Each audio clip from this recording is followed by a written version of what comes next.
Hi and welcome. We start August as we finish July. Remember, if you cast back your mind to last month, and at the end of the month we had a triple conjunction. This was between Mars, Uranus and the Moon's North Node. Now this is continuing on for the next 2 or 3 days, but we have an added bonus of Venus making a positive aspect to this.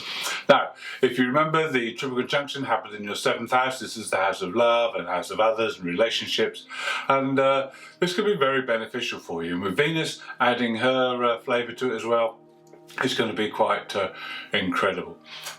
With these aspects all together, you're going to be hard pressed to stick to your normal routines, and you've got to expect things to be changeable and sudden events happening, new events. There'll be new people coming into your life, and if you're not in a relationship, this is a time when someone may just pop up. If you are in a relationship, it's a great time to deepen that relationship and get real balance between giving and receiving within the relationship.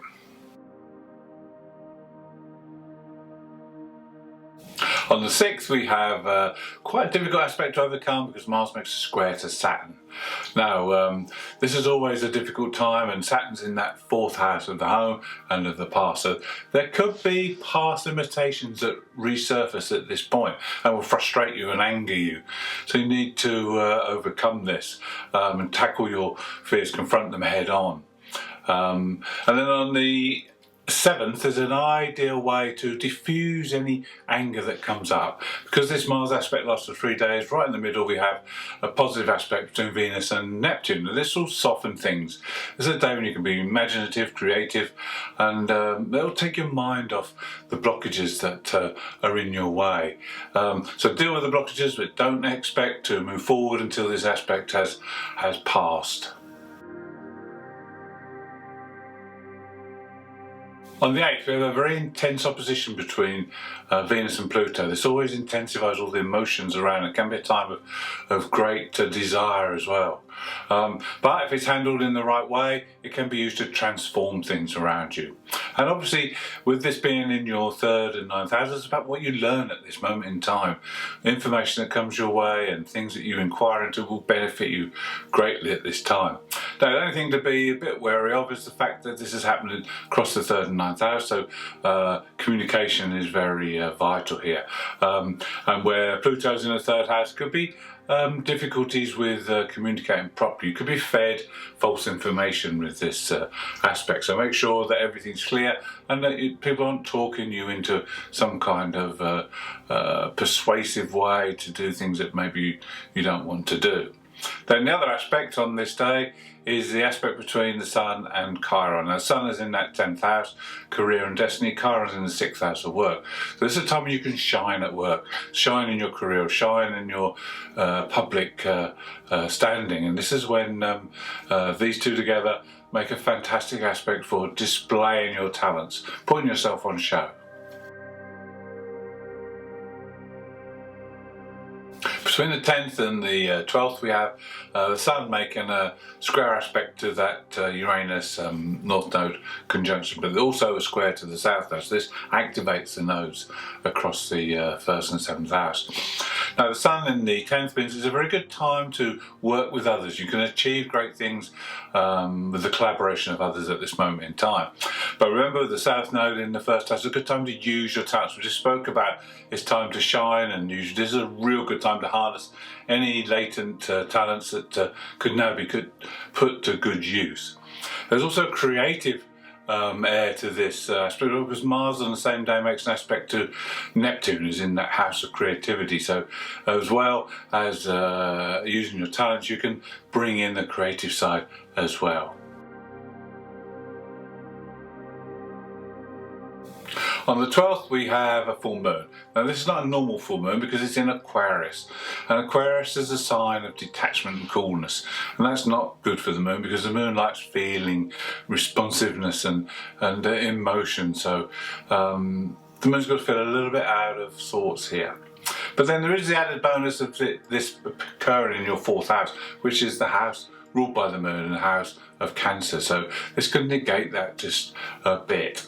But it's fantastic for doing any clearing out, and this is in the area of the home, so if you've got things to clear out that you have emotional attachments to or sentiment, this is a great time to make a good start and get a lot of this done. Now there's another aspect on this day which could get you in hot water. It's an aspect between Mercury, who's in the 11th, and the Black Moon Earth. Now you have to be careful what you say under this aspect, because you could say things in a group situation or with friends that maybe you will regret later. So just be a little bit more reserved and don't blurt things out. Think before you speak. On the 13th, Mars makes a positive aspect to Pluto, so we have 4 days here where you can really get on and achieve. You have the Mars energy and the Pluto transforming quality, so you can make changes and really get on and do things. It's also good for financial planning, if you didn't do budgets or if you want to pay off loans or debts. It's a great time to work on this now. Then the other aspect is between the Sun and Saturn. This is a Sun opposite Saturn, so balancing is needed here because there could be blockages in the home area again, and this has happened already a couple of times this month. Saturn is in that 10th house of career and destiny, so there could be something that's standing in your way, and again it could be that it's past related and fear related, and that you will need to overcome it to move forward. Between the 15th and the 22nd, Mercury is very active. He's in your 11th house now, and he's going to make 5 aspects within these days. Now, being in the 11th house is about setting goals and aims for the future, and there's no better time to do this right now. Now, there's an aspect of the moon's north node which will allow you to get messages and confirmation that you're doing the right thing. There's aspects to Uranus and Pluto, so there's transformation and change here, and also to Jupiter. Jupiter is about opportunities, so this is a great time to take any opportunities, and that then is the creative side, imaginative side of Neptune. All in all, you've got a few days here where you can really make some headway. On the 23rd, we see the Sun move into Virgo, and this is your 11th house. So this is about networking, about making connections now over the next month, and also setting your aims and goals for the future, making sure that any groups you belong to, it's the right thing for you. Then we have on the 24th an aspect between Venus and Chiron. Now this is excellent for your career and work. It's a good time to attract abundance to yourself and opportunities for yourself in these areas. Then on the same day we have Uranus going retrograde. Now remember, Uranus is in that aspect with the moon's north node, or he's going retrograde now, and this aspect will be reenacted later on. But for now, the next 5 months, Uranus will be going in retrograde motions. But it's still time to work with Uranus while it's in this position. And a good lesson to be learned during this period is one to use your intuitive qualities when choosing friends and relationships. Make sure you also act from the high point, so to speak, and bring the higher realms into your relationship. You can expect ego conflicts on the 25th because we have Mars in the 8th, which is the house which he co-rules, making a square aspect to the Sun is in that 11th house. This is the house, and both of these houses are connected with group activities, so you could find that there is conflicts within groups on the next day or two. Now, Mars and the Sun work well together. Mars is there to do the work for the Sun and help the Sun to achieve his goals. So networking, being involved with groups, and also setting your goals. This is all things that you should be doing at this moment, and Mars will help with this.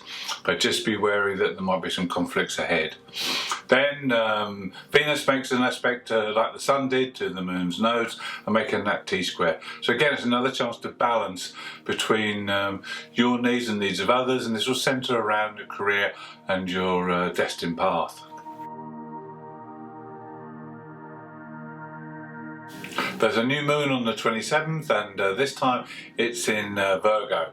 Virgo is your 11th house. So again, we're focusing on those networking scenarios where you can really get the best out of belonging to a group, and you can really also gain from friends. It's about the contacts you make at this time. These are going to serve you well in the future. We also have an aspect between Chiron and the Black Moon Lilith, and this is about getting some more adventure into your life. It's about bringing new things in.